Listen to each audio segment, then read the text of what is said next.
All right, so welcome to Paint Night. Glad to have you. We are going to review the basics of watercolor, just some basic things, just so you can feel like you have a grip on it. And then we'll practice one specific technique that will give you a good handle on how to do petals and other, I guess, kind of fading out effects on your paper. So let me go ahead and we'll just get started. All right, so you want to have your paper, you have your watercolors. I have a palette, but I know a lot of you guys have like a tube of paint, or even just like a little bit of the paint from the tube on your palette, and that's great too.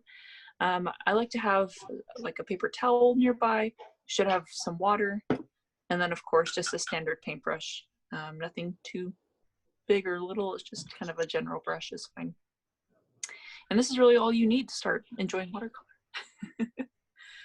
So there's a couple, okay, so at the very basic level for watercolors, you have two different types. You've got wet on wet and wet on dry. This basically means what you do, how your paper is, as well as what your brush is like. So wet on wet is basically what it sounds like. You basically have water on the paper as well as water in your brush.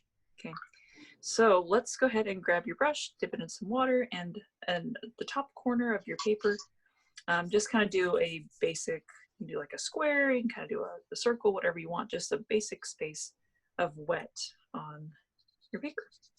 And if you, I guess, if you kind of slant and try to see it with the reflection of the light, you can see where the water is, and even how your paper is absorbing the water. I don't know if you guys can see the reflection at all. A little bit. Not really. Yeah. Okay. You'll see it soon. So now my paper is wet. I'm going to wet a color. You can pick any color you want to play with. I'm going to pick this lovely blue. And the more water that is in my color, the more it's saturated, the better pickup I'll have. So you can kind of see already, maybe a little bit, that my color is full of color. Sorry, my brush is full of color. So I've got enough water on my palette. There we go. Water's on the page. I'm going to start from the top and just go back and forth and slowly move down towards the bottom. And you can kind of see it's kind of like an ombre. It goes from the dark to the light. I'm going to add another layer of color. Okay. Notice how it's splotchy. The edges are really soft. The color even seeps out between lines on the sides. It's very hazy. And now this is a great effect if you want a kind of background for your picture. And what people would do is they would basically cover their paper entirely with water. Then they would take a large brush and they would cover it with one color, just sweeping across the page. And that would give them what's called a wash of color and a nice background once it dries. Very lovely to do for any kind of general watercolor painting, especially if you wanted to do like a skyline, and then you add trees later on once it dries. It's really great. So this is just a general wash. Okay, wet on wet. So I'm gonna actually write that out here. You don't have to write this out, but if you want to, you can. Wet on wet. Okay. For contrast, you can do this as well. Grab your same color. This time we're gonna go on the side here, in about the middle of your page. Grab your color and do the similar technique, but you are not wetting the page. Simply grab your color with some, grab your brush with water and color, and then just apply it to the page and then go down. As you can see, it's a lot drier. Grab a little bit more color. Okay. With this, you can, let's see. Okay, there we go. With this, you can see there's a lot of texture in there, and even if you can kind of see the texture of the paper coming through. That may be good for some things, especially if you've got a wash that's already dried and you want like a rough texture. That's good for rocks and trees, fabric even, if you're trying to capture that. Kind of cool. But that's a lot. That's kind of the difference of wet on dry. So wet on wet you would use for layering and backgrounds, and the wet on dry is more for details and to add, I guess. Absolutely. Absolutely. Whatever. Okay. All right, details.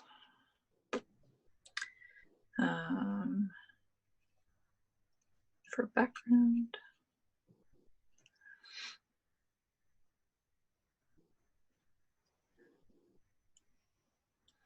Okay.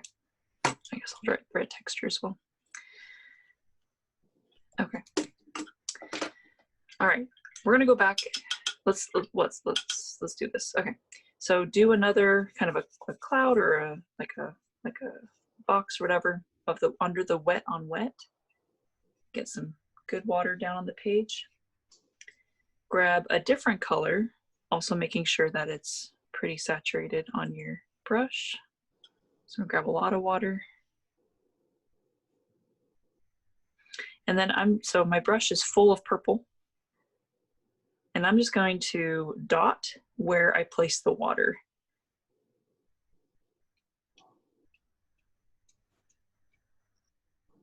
And if you let the water work its magic, which is essentially the great essence of watercolor, letting the water do its wonder, the water pulls out the color and makes it look more splotchy, but it's also really pretty.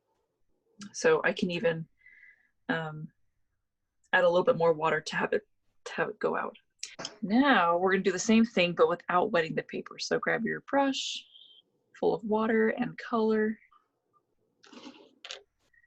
And I'm just going to dot.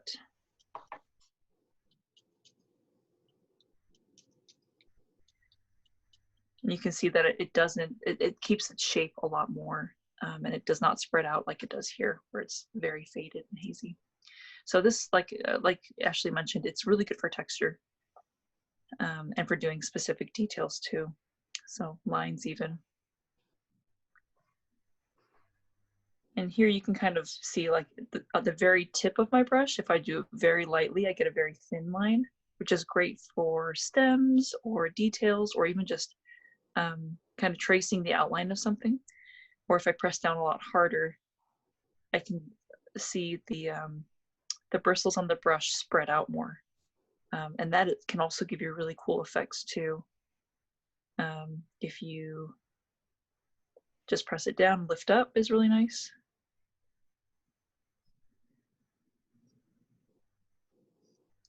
You can even twist it in a circle.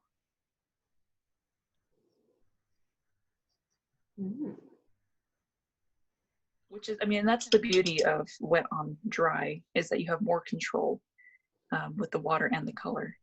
Now let's do the same motions, the same techniques, but with a wet paper. So I'm going to, in my brush a little bit, wet my paper down here, saturate my brush with color, and then very lightly pull my tip across the page. See how there's so much color and it just bleeds? And if I press it all the way down and drag, it's a lot broader of a stroke. And then if I press down and lift up, press down and lift up. The water pulls the color in different ways. So especially when you're doing something like a petal or a leaf, you can use that to your advantage, especially with other colors too, to blend it and to make it look very professional and very obviously hallmark of the watercolors has lines pulling it and it mixes really well. If I try to do a circle in the same way,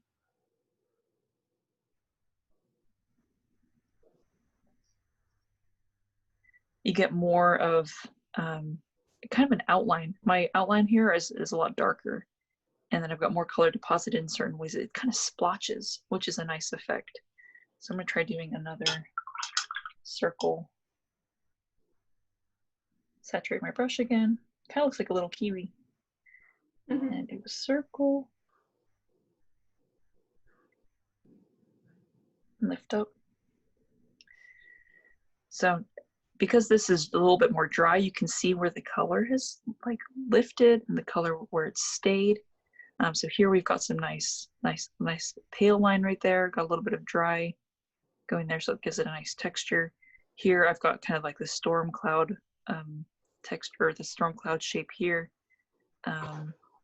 which is a nice, I think it adds nicely to this color, to this shape. And then here it's a lot more indistinct, which is kind of cool. So this is the, I guess, the basic of the different effects that you can get. And what's great about watercolor is that you can layer as much as you want. It's very forgiving, this medium. It's very, in a sense, flexible. So even if you feel like you messed up, you can just add on to it and actually makes it look even better.